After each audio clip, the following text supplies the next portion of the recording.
Hello, everyone. This is Jeff Wade, CEO and founder of Crypto World. So today we have a special guest. We have Mike Wilkerson. Mike's been attending our events here at Crypto World. And how long have you been in crypto, Mike? I've been in crypto now for 16 weeks. 16 weeks. 16 whole weeks. Yeah. So we're getting some folks in here and just asking them questions about their expertise, their experience, and how they got into crypto. And Mike has started his own podcast too. He's been in that industry for a while. But here at Crypto World, we're just looking for ways to get some content out to you folks, let you guys know what we're doing here at the brick and mortar store. And it's I think our second interview, but we're so happy that Mike stopped in. We had to tackle him down to try to do this interview. But Mike, thank you for coming in today. My pleasure. Thank you for having me. I appreciate it. Yeah, absolutely. So yeah, tell us a little bit more about your experience in this space. It's ironical that it's been 16 weeks since I've been into crypto, but I've been in podcasting for 16 years. So the capturing of stories and the elements of being able to surround myself with people far smarter than I am about things, that's what I've done inside of podcasting, and I'm doing the same thing inside of crypto. Where our Two Guys Talking Crypto.com effort, it's not me and I know everything. It's me surrounding myself with other people that are far smarter than I am about it, and then my learning allows other people to learn at the same time. Yeah, that's great. I was just telling somebody with Crypto World, we started August 24th, so we're still very young. But we have plans to expand. I think we're looking to do 400 to 500 locations within 3 to 4 years, which is very aggressive, of course. Explosive. Yeah. That's great. And I tell folks every time I speak at any event, I'm like the caveman, right? Even though I'm the CEO and founder, there's so many people in our team or on our team that are so much smarter than I am. But it's something that, we're proud that we're able to do that. And we just brought on a guy that's a cybersecurity expert, which is very exciting, and he's going to be leading the group to be able to create staking pools within each Crypto World location, which is kind of a new concept. And I know we talked a little bit about that, but do you, Mike, understand kind of the staking side of things being so early on? You said 16 weeks? 16 weeks. 16 weeks. I understand the concept and that I've researched what that means inside of the crypto space. Could I do it myself or make people think that I know what I'm talking about inside of staking? Absolutely not. Yeah. It's super involved, and again, the way that crypto works in general, it is super involved. Yes. And so having the people that do know what's going on and can not only explain it, but also the consequences, but also the extraordinary benefits of it is really key to something like staking. Yeah, so you come to most of our events. We have Crypto Over Coffee every Tuesday morning. Mm-hmm. We normally have a speaker that's somebody that's, we have somebody that's been doing it for 8 months, and he's already an expert, right? It's funny because he is truly an expert. But in this space, you don't need a lot of time. You don't need to be in the industry for years and years and years to be able to, talk about a specific subject and explain it to folks. But with you coming here almost every week and attending our events, is there something that you enjoy about it, or why is it that you always show up to our events? I think what I get from it is that there's every walk of life that comes in. There's someone that is that guy that has been in since the beginning of crypto. Then there's another person that'll walk in and they don't know anything about it at all, except that what does that building that says Crypto World do exactly? I know I'm interested in crypto, so maybe I'll go see. And then everything in between. And that's what excites me about it, because it instantly allows me to go and look at people having light bulb moments and learning about crypto just like I'm learning about crypto. And as I watch other people learn about crypto, I then also learn. So it's like the real life version of my podcast in real life. That's why I've been coming. Yeah. So 16 weeks, why is it that you took the pill, right? Like the blue pill, the red pill, or whatever pill it was in this space? Is there a particular reason? Yeah, my original co-host inside of Two Guys Talking Crypto, his name is Chris, and Chris had been invested in crypto for probably 4 years or so. And every conversation that we have, he lives in the Denver area, and every conversation we'd have, it would start with him talking about or complaining about crypto. And I it means something to me, and as a friend, I want him to succeed because while it's up, oh no, it's down. I want to try and add to the conversation, and I realized that I couldn't add anything to the conversation because other than it being up and it being down and him being up or being down, I didn't know anything about it. And so we had a deeper discussion about that, and ironically, we got to right around August 24th, and that was the day that we decided to start building the program, and then in September is when we launched it. Yes, it's definitely. I went to a conference over the weekend. I think I told you about it, but I went to a tax strategy or crypto tax strategy convention in Phoenix, Arizona. It was a one-day event. Didn't know what to expect, but I got to thinking. It's like if crypto wasn't on the title line, would I be even interested? And it's kind of funny because without crypto, I really wouldn't have been involved in anything with politics, right? Like I'm talking to politicians that are pro Bitcoin. I'm reading about and pursuing and also getting involved in the space, like the tax strategy. I would have never gone into an event trying to understand any strategy within the taxes and how, it would benefit me and my family in the long run. Mm-hmm. But because it's crypto related, I am so fascinated about it. I want to learn about it. I want to, talk with like-minded individuals of different strategies. Mm-hmm. It's kind of when I went to the event, just thinking about the possible future, right?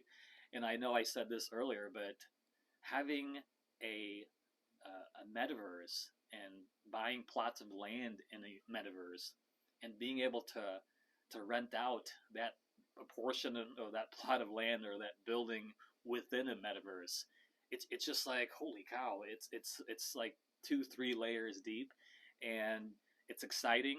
It's a new space that it's going to keep evolving and getting better. And so, with yourself, is there anything that you're excited about in this space that you've learned so far in the 16 weeks that you've been into it? Yeah, well, again, it kind of gets back to I've always focused on the culture and how culture is being impacted by crypto. I think you can get onto either YouTube or into the podcast space, and you can listen to all different kinds of programs where they're talking about the value of insert name of coin or what this coin does and the functionality of it. And that's all great. I don't have any problem with that. But how all of that impacts culture and the people around what's happening, that's been my focus inside of especially Two Guys Talking Crypto.com, because that's what interests me. It's the storytelling element of what is clearly and initially a numbers thing. There's no question. And so being able to add that element into it, again, it's an augment to the crypto experience. Is there anybody? I know you're doing your podcast, but is there anybody on YouTube or online that you're just fascinated about the content they're talking about? Or we've talked about BitsbyTripp Mm-hmm. often inside of the cone of crypto world, and a lot of other people that are watching or listening will also know a lot about BitsbyTripping. The conversation I had with him was amazing because you might just think, oh, that's the miner guy, or that's the guy that's been involved in crypto forever. That's the miner guy. Far deeper tapestry for that guy. And talking to him about not only the business aspects of crypto, but what he is doing and what crypto is building in its own and how that impacts all of us. That's a very interesting conversation to engage with anybody. But with somebody as educated as he is, it's an amazing conversation. Yeah, BitsbyTripp and Michael Carter, I call him the Michael Jordan of the mining side of things. It's apt. Oh yeah, it's apt. Yeah, and he's so knowledgeable. Just and watching his videos and also meeting with him, just a fantastic individual. So we're proud at Crypto World to have him be a part of this. And he's kind of heading up our mining division. I think he's turning over a farm of 3,000 GPUs, and Crypto World is the platform that's selling it, helping sell it for him. And I think that there's another farm that he had talked about earlier that people are calling him and saying, hey, we have this farm. Would you be interested in cleaning it, taking it down, and potentially selling it? So yeah, Michael Carter, amazing individual. Yeah. Is there anybody? Do you follow like Michael Saylor or some of those other guys on there? You mentioned Michael Saylor, and I did see a post of his on Twitter recently, and the reason I focused on it is because they were focusing on the sound that an ASICs machine makes. And for those that are either only getting into the crypto space or are not familiar with an ASICs machine, it's an extraordinary experience. And inside of that post recently, you can hear what one sounds like, at least through the speaker of the device that's capturing it, and it's deafening. And it's something that when is there like a learner's pack that you toss to people when they buy CPUs and whatnot that actually informs them about that, so they don't think it's just yet another laptop sitting on a desk someplace when it's running? Yeah, absolutely. So here at Crypto World, we demo a lot of the products. So whether you're using a GPU or looking to get into ASICs, so we have both of those. Michael Carter helps build the ASICs for us. I'm sorry, helps build the GPU rigs for us. The ASICs, they're just dedicated miners that are just, a lot of people use them for mining for Bitcoin. But it's, I would call it like the tank, right? And also with an ASIC, it's something that's plug and play. You don't really have to worry about it. It can go for 3 to 5 years, and it's fine. GPUs, it takes a little bit of work with the GPUs. A lot of folks are mining Ethereum, and also Raven coin is one. There's a couple other coins that people are mining with GPUs. So depending on what you're looking to mine, and also with ASICs, they're a lot louder. It's I tell people, it's like, imagine like the sound of a jet plane almost. So if you have you have like 5 or 10 of those in a room, you need to put on some earplugs. Really. I took a class here. I think my 10th week, and it was about mining with Lauren. What is Lauren's last name?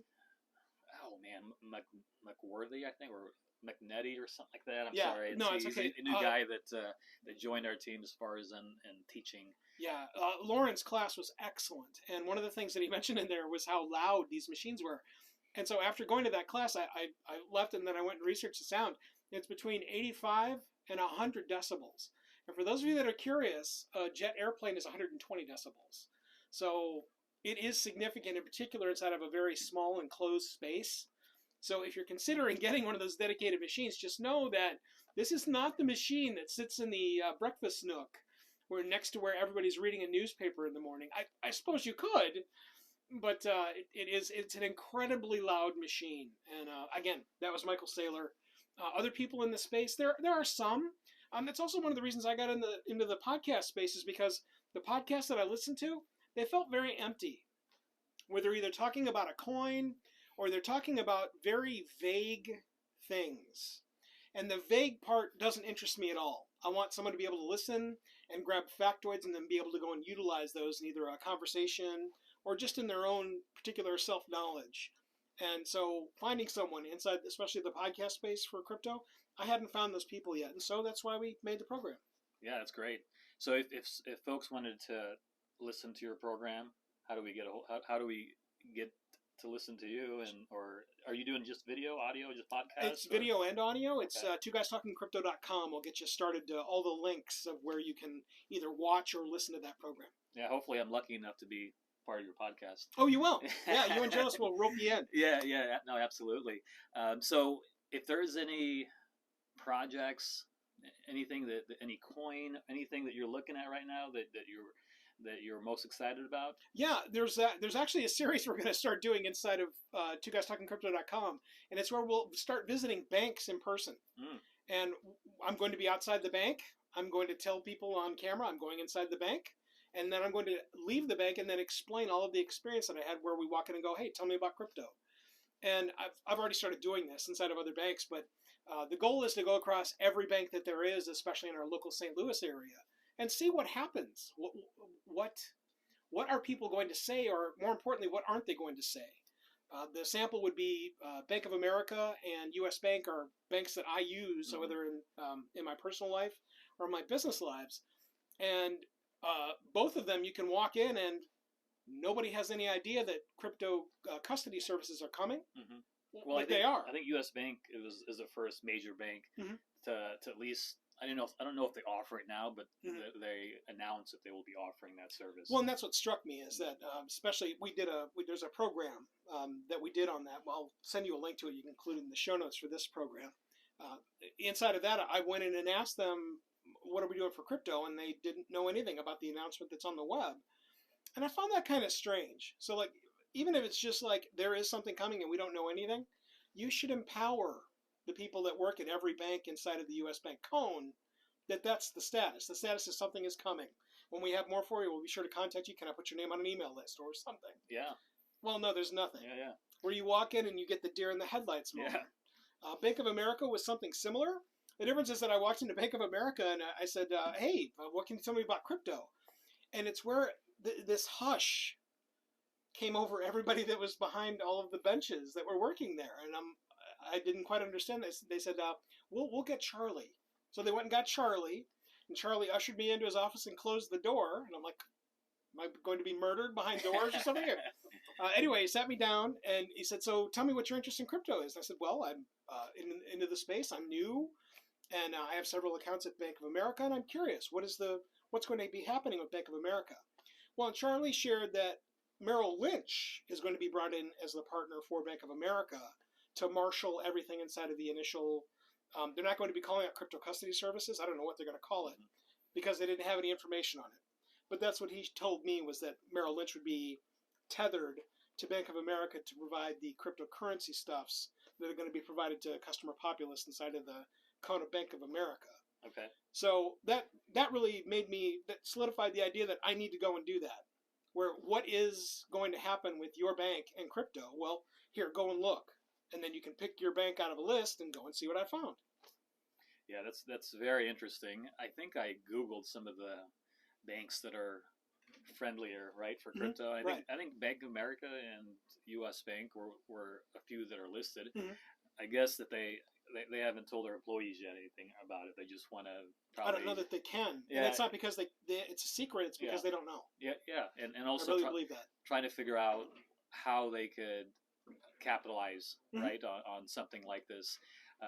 I know with Crypto World, we get a lot of folks that come in that are wanting to give us funds, right? They want to give us $50K, $100K, because their financial advisor or Merrill Lynch or Edward Jones won't touch it.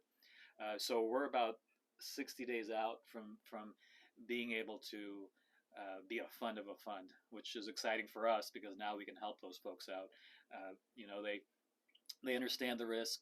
They understand, the financial advisors, like I said, won't touch it. So with Crypto World, as we open up more locations, and by then maybe, Edward Jones and those groups maybe would look at creating a program similar to what we're doing.